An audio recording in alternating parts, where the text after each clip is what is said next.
Welcome in, everybody, to another episode of ZB's Horsepower Talk. As always, I'm ZB Zack Brown. Another week, another episode of Crew Chief Corner with my dad, Jeff Brown.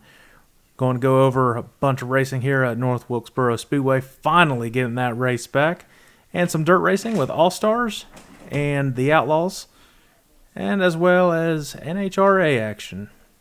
But first, as always, Crew Chief Corner is brought to you by Lickety Lou's All-Purpose Booyah Sauce. 3 different flavors, spicy, original, and yellow. Get yours now at licketyloos.com. Get it just in time for Memorial Day weekend and get up some barbecuing. All right, let's welcome in my dad, Jeff Brown, to Crew Chief Corner.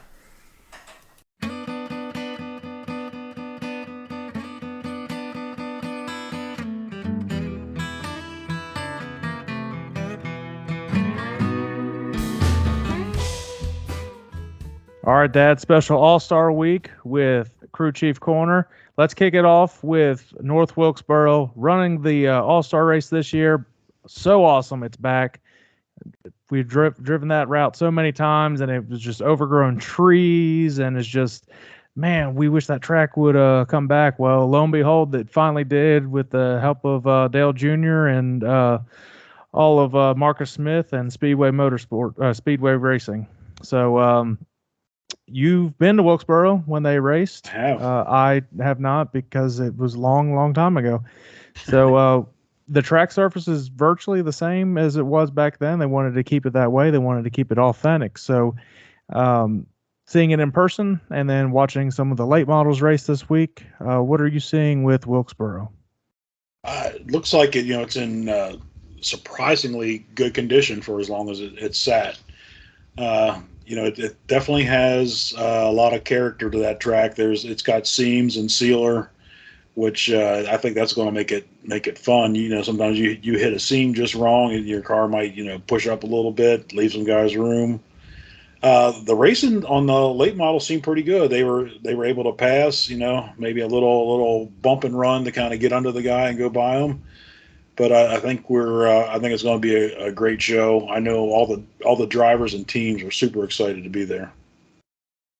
Yeah, watching the late model race up there this past week, it looks like with the surface the way it is, tires can be a big factor whether you stay out for track position, and it's not a points race, so there's going to be a lot of gambling for it. I mean, it's for $1 million. I mean, you're going to see a bunch of different strategies try to play out.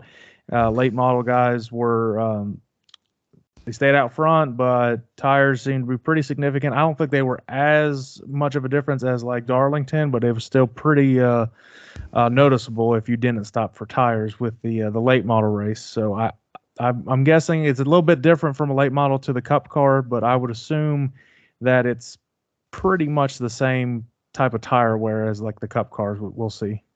Yeah, the Cups might actually wear a little more. They're going to have a lot more horsepower. I believe they're probably heavier, but it's also going to change a little bit. The more the races get run, gets more rubber into the track. That's also going to affect tire wear and things like that. And it's they're going to be a lot of racing earlier in the day at North Wilkesboro for the Open and stuff, and then the race is actually in the dark. So track's going to change some then too.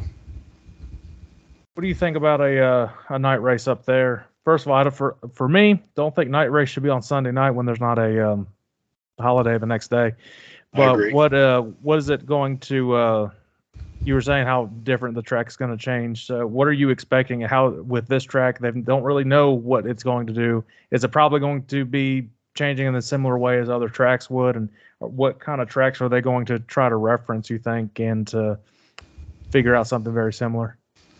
I would think probably the closest thing in size is probably going to be like Richmond. Banking's not the same as there, but just 5/8 to 3/4 miles probably going to be the closest thing. I expect the track is probably going to tighten up as the track cools off and more rubber builds up. I mean, it's a blank slate for everybody, so it could be very, you might see somebody just nails it and just completely dominates the whole thing, or you might see everybody in the same ballpark, and that's what I'm hoping for, to see a great race where you don't know who's going to win that thing. Are these drivers looking at the late models, how they're racing this week, and the teams too, kind of taking note? Hey, this is what's going on with the track this week. This is what the cars were doing there, and then obviously off of that with the truck series, if they're Cup racers, there's a lot of Cup drivers racing both races this weekend in trucks and Cup, and obviously I think that will play a big factor into it. Yeah, I think for sure, with the late model race, the driver, you're going to be watching sort of the lines, maybe even the trends on how cars come and go. As if you viewing the cars that are running hard early, do they fade late? The guys that are holding back, do they come up early? A lot of that's going to be very similar to what you're going to see. You want how to pass cars and things like that. I think it's definitely a good thing for them to the ones that were in it, and even just the ones watching, just to get a general idea. Well, with the All Star Race, it's definitely a lot different than a normal race. It's a 200 lap race with a break right at the halfway point. And it's a competition caution. I would assume it's going to be one of the almost red flag conditions. They all come down and they just kind of gather themselves and things like that. Big difference between all-star race driving as compared to like a points racing driving. If you're Ross Chastain, might not be much different. He's just going to run over you no matter what. But you're going to see aggressive. You're not going to see. Maybe the first 100 laps, you might see a little give and take. That last 100, you're not going to, it's just going to be wide open. If they're in your way, they're just going to get out of your way. That's assuming somebody don't nail a setup and just, I can see somebody nailing it and just have a 4 or 5 second lead on this thing and really stink up the joint. But I'm hoping that is not the case. Well, I think if somebody has a big of a lead here, it's going to look almost kind of like how Martinsville bundles up. And you're going to catch lap traffic fairly quickly. It says it's a 5/8 mile. I'm not sure if it's that big. It doesn't really seem like it, but it's a unique track in itself. Well, it's come to that time, and it's a big weekend for the trucks. It's a points race for the trucks there, and then the Cup Series. It's for $1 million, and I think that if everything goes well here, it's a sold-out crowd. I think you'll see this turn to a points race next year, and I think it's awesome for the community. So, Truck Series, what driver are you looking at to come back to Wilkesboro and have success there? I'm not going to pick a Cup driver. I do think Larson is running the 7 truck this week. For Bowman. Yeah, I think he's got a very good shot, but I'm going to stick with the truck regular. Just to make it fair. So this guy's been running good all year. He's right up there in the points. Ty Majeski. I think I picked him either last week or the week before. And I think the Truck Series is going to be how you can stay out of trouble, and as it is every week. And with a lot of unknowns, this is a big time racetrack to see. Probably the most cautions you've probably ever seen. I'm looking at yes, there's some similarities with like Richmond and maybe the size. I think, and like I was mentioning, I think it's going to be a Martinsville type bundle when you box in when you get to lap traffic and everything. I think you're going to catch it fairly quickly, barring cautions every 2 laps. And someone that won Martinsville is a rain shortened race, but he's still a pretty solid racer. Short track racer. He was up there. He's 3rd in the point standings right now in the Truck Series. Corey Heim is my pick for North Wilkesboro. I was looking at him too. And just based on the short track with Martinsville, I think that will play into effect on how you can go in and slice and dice through lap traffic. I still think it probably will be a Cup regular that ends up winning this race. Because they really have nothing to lose, and a lot of drivers might be a little more hesitant to make some moves. So, but that's my truck pick for that. So we'll see how that plays out. Cup Series All Star Race. first time since 1996, whatever that math plays out being. And Jeff Gordon was the last winner there. So who are we looking at? Kevin Harvick's bring his special paint scheme number 29 for the last time here, so I think that's really cool. Who are we looking at for the Cup Series to take home the million? It's kind of a crapshoot, and one point in my mind, I can see somebody like Martin Truex just taking off like he did, at Darlington and going crazy. But I think it's going to come down to the end, and this guy was right there at the end last week. Avoided the crashes and came out. So I think it's going to be very similar. I'm going to go with Chase Elliott this week.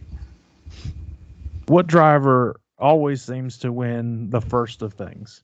He won the first of things. Yeah, that was my second thought, too. He won the first of things last year when they brought the Clash to the Coliseum. He won the first championship in this next generation car. Yes, I'm going with him. First time coming back to Wilkesboro, it would not shock me at all if Joey Logano comes out with the win at Wilkesboro. Good pick. That's a good pick. Again, it's one of those. He's there randomly at these first-time things, and he's just figures them out. I don't know what it is, and he might not even be around for most of the race, and he's starting to be kind of like how Harvick was. Where did he come from? I would kind of like to see Harvick in the 29 throwback paint scheme. That would be a cool victory for him to go out in his retirement year. He had a decent run in the late model, so that'll be interesting how he can kind of use his notes from that and see how he can run in that. I was kind of hoping Junior would race in this race. The crowd would go insane if he did that. But no, not going to happen on that one. Let's stick on asphalt. We'll end today's episode with dirt. I like to switch it around every now and then. So NHRA is back in action. They're going to Chi-Town, Chicago, Route 66 Raceway. It's actually in Elwood, but it's Chicago. So anything unique about this track? I think it's the first time in a while they've been here. Yeah, I was looking it up, and it seems like it's been a while. I didn't see any like unique characteristics of the track. I think it's your normal drag strip. I saw the elevations at only 630 feet, so the air should be pretty good out there. I think you'll see some pretty fast. I think you might see some struggles early just because they have not raced there. I think you might see either a lot of tire smoke and things like that, especially in the fuel cars. By elimination day, they'll those top teams are going to have that pretty well figured out. Well, with the elevation like that, are there tracks that they're going to look in their notes, be like, hey, this is something we had set up there, and we're probably going to do something similar to this racetrack? It could very well be. A lot of it depends. They always check. That's the elevation of the track, depending on heat and humidity. They actually go by a density altitude, which factors in. The track might be 630 feet. If it's hot and humid, the air quality might be the equivalent of being at 2,500 feet. So that's more of a thing like that. As far as altitude, probably Charlotte is going to be closer in altitude. I don't think you compare those two tracks. Gainesville may be the next one. That's probably actually almost at sea level, so that's probably going to be a little different yet. But humidity-wise, compared to Chicago, is going to be a little bit different. Yeah, so it's somewhere in the middle there, I'm going to say. What are you seeing this year with all the series? Anything that's sticking out to you with the racing? It looks like it's kind of spreading the wealth on how good people are doing each and every week. Yeah, it's actually surprising. Some of the regulars that you think are going to normally be good as they usually are have not. Like Erica Enders has been struggling. Force has been struggling. Brittany Force having little issues, and it's pro stock is a crapshoot anymore for sure. It's they've had so many different winners. It's good to see. There for a while, it was dominated by Greg Anderson and Erica there for the longest time. So it's nice to see some new people getting this thing, and even Top Fuel. I don't know how many different winners they've had. There's been several. Well, one thing seeing in person from the Charlotte race was how much the water will stay in the track if it rains that week. And in Chicago, could very well rain during the week, and holding that water, that could definitely play a role into which lane is the one to choose and everything.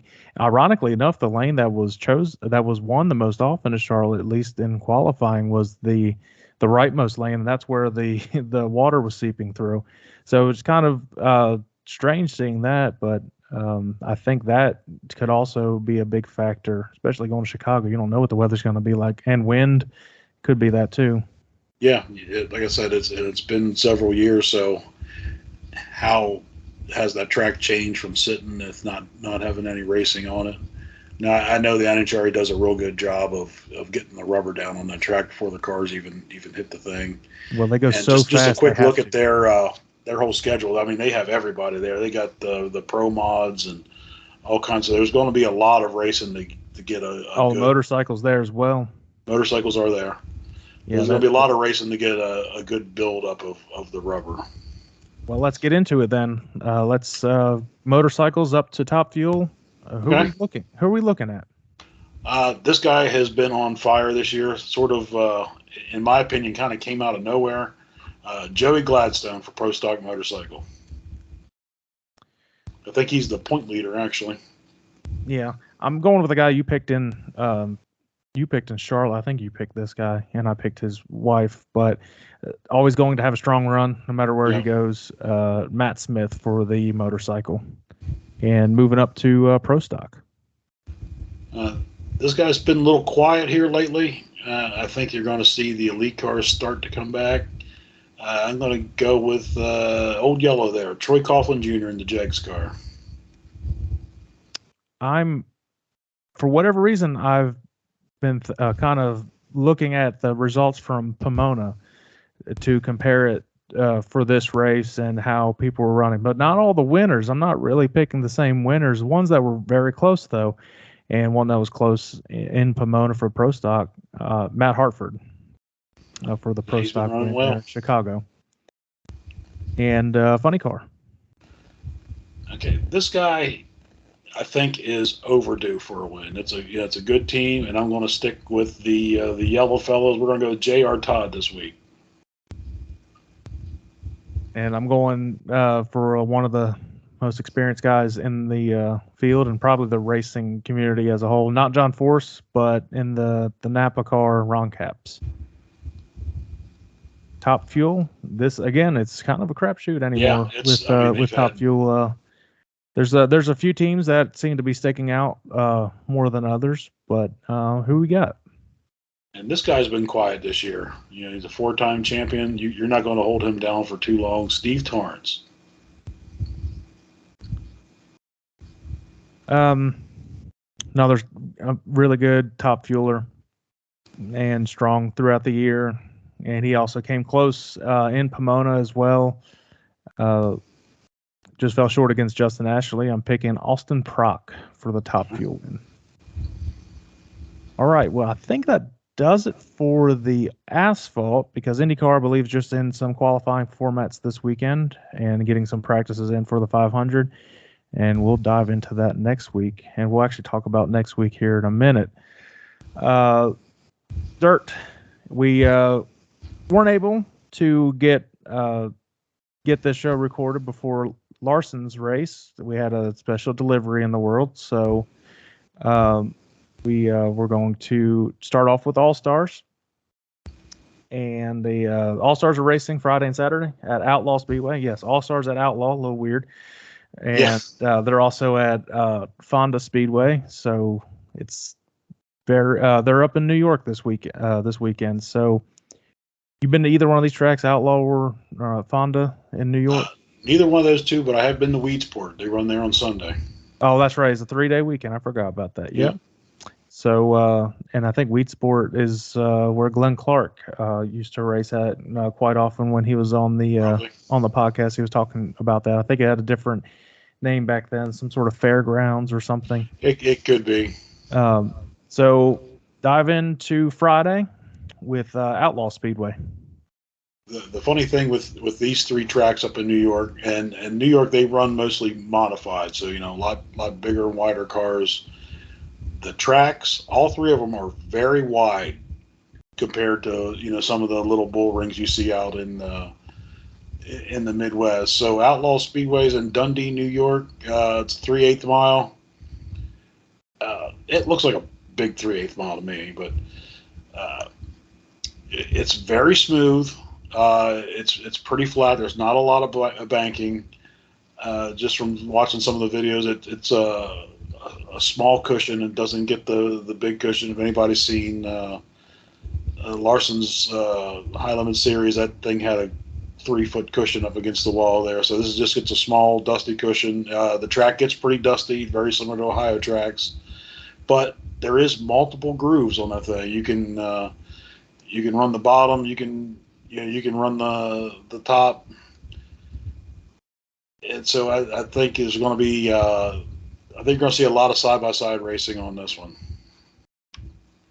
Well, knowing all that, who are you looking at to take the first of 3 races this weekend in All Stars? And I don't think there's going to be a lot of some of the random guys from PA coming up to this one. I was looking. It didn't appear that Brent Marks or Dietrich or anybody. I think they're all going to be Macri's running Williams Grove. Yep. The problem with the All Stars, there's about 3 good cars right now that are probably capable of winning. I know we got a couple guys that have been out and injured, so I'm going to go through. I got all 3 of them picked for these tracks. So the first one I'm going to do Sunshine Tyler Courtney. Oh wow! Seems like we pick him every week. Yeah. And it's fair. Well, first of all, you were perfect this past week, so you got the bragging rights for that. That's right. All skill. I'm going with another one that we've picked quite often, and he's right up there. Just as good as anybody too. Justin Peck. If he runs it, his schedule seems to be a little strange. He hasn't been running the if Justin Peck doesn't, like Justin Peck doesn't, if he doesn't run, then my backup is Schoenberg. Okay. So there we go. I've covered all bases with that one.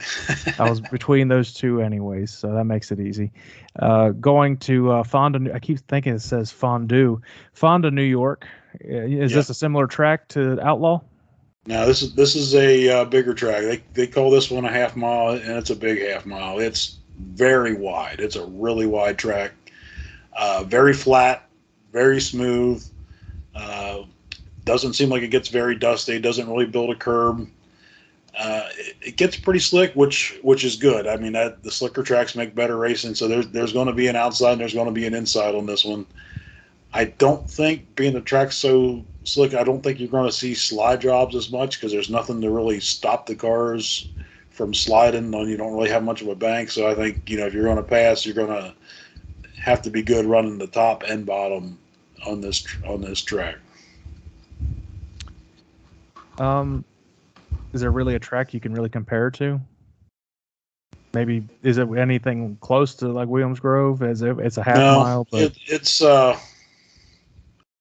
size wise, it's probably closer to Port Royal, but it's not going to race like Port Royal. If anything, it was closer to the old Penn National racetrack, which was very flat. They ran a lot of modifieds there, so I think it's very similar to that. But that track's been going for a long time. Well, let's get to it.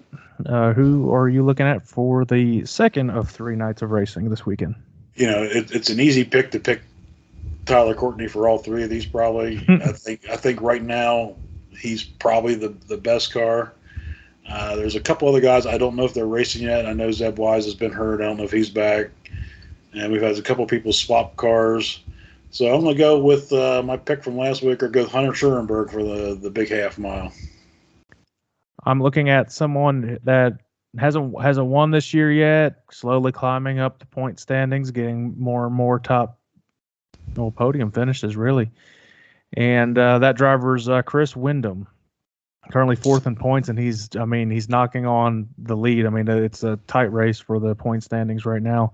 Shoot, Brent Marks missed all last week and still in top 10. So if he races a couple races, he might come away with the championship. But yeah, Chris Windham's my pick for Outlaw Speedway in Dundee, New York. Sorry, Fonda, New York. Fonda I had Speedway, Outlaw. yeah. Yeah, sorry. Yep. I can't read. Weed Sport Another, I'm guessing, is this one compared to any of the other two, or is this another unique thing on its own? No, it's closer to Outlaw Speedway. It's a 3/8 mile, but the corners are much tighter than Outlaw Speedway. But it's a normal deal. It's a very wide racing surface, very smooth. Not a whole lot of banking again. That seems to be the trend up there, which is probably better for modifieds. I don't think the banking helps them any.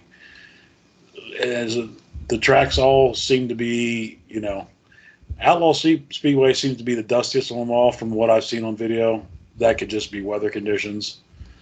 So the tracks seem like they hold up pretty well. I think it's going to be normal deals, flat, smooth, wide racing surface. You're going to have multiple grooves.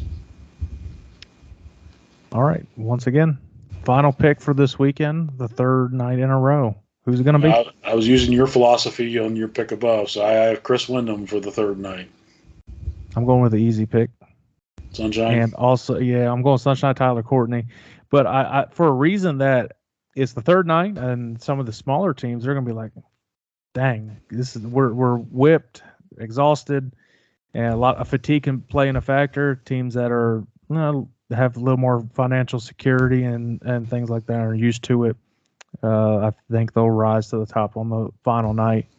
So that's and plus he's also been amazing this year, and he wins every other week it seems, at least. So yeah, Sunshine Tyler Courtney for the third and final night of All Star Racing, before they head down a little bit, hit New Jersey, and then they hit what we just talked about a couple weeks ago with the Outlaws in Pennsylvania. Yep. Except that's just the Grove and Port for them. Yeah. Wait, you never even said who is Mom picking for the All Star Race? I never got her pick. Oh.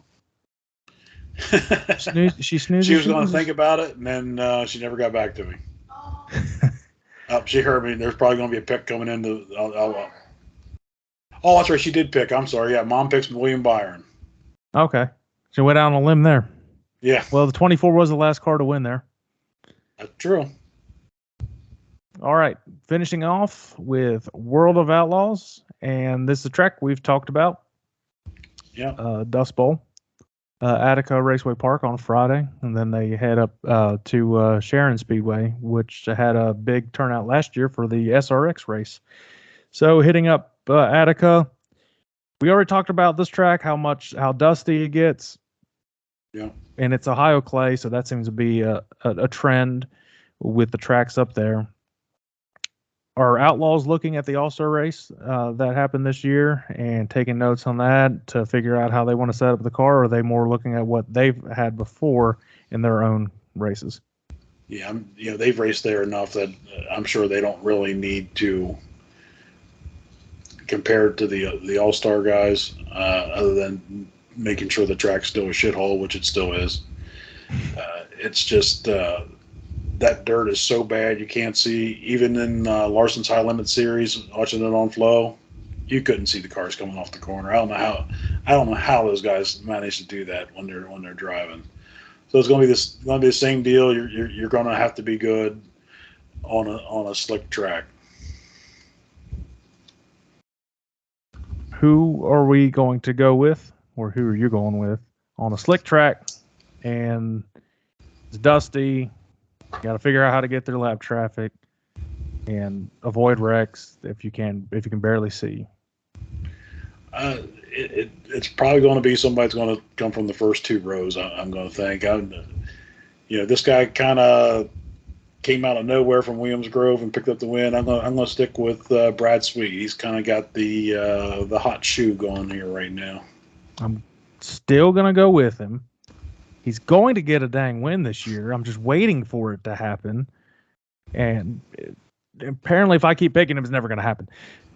But veteran driver, can get through lap traffic, knows dust bowls like this, done it for a long time. Donnie Schatz. He's going to win Saturday night. Oh, okay. Yeah, probably. Sharon Speedway, talk about that a little bit. We haven't really dove into this. This is the Blaney's track. Yeah, owned by Dave Blaney. it's one they raced modifieds on out that way a lot. So it's one of those. They call it a 3/8 mile. I've been there many times. I did not know it was a 3/8 mile. I thought it was a half mile. It's a big 3/8 mile if they're calling it a 3/8 mile. Very smooth, very wide. It doesn't have the same dirt in Ohio as the rest of those tracks. It's more of a Pennsylvania clay. I mean, it's almost right there on the border of Pennsylvania, Ohio. So I don't know if the dirt changes at some point when they're going to head a little farther west. But it's definitely not as dusty as those other tracks. It's a fast track. When it's right, it's really quick, and I think it's going to be racy, and I think the bottom is going to be fast by the time they get out for the A main. Well, that's what I was gonna ask. When the only time I've ever really watched it was when the SRX series came there, and they just hung the bottom the entire time. There wasn't an outside. I'm guessing that's probably because those cars just don't really drive like a sprint car. So I'm guessing if you really want to, you could probably go against the wall and ride it around in a sprint car. You know, the track's so wide that, you know, if it gets out there far enough, it's just so much of a longer distance around. That's when I think, you know, you keep it tight on the bottom, and that's where, like, I had my picks, Donnie Schatz. There's not much better than him hugging that inside guardrail and coming off nice and straight on those tracks. And I think you'll see some unique people racing in it that don't usually race every weekend. Yeah, you might see Dave Blaney run his own car there, and it would not surprise me to see him pick up that win.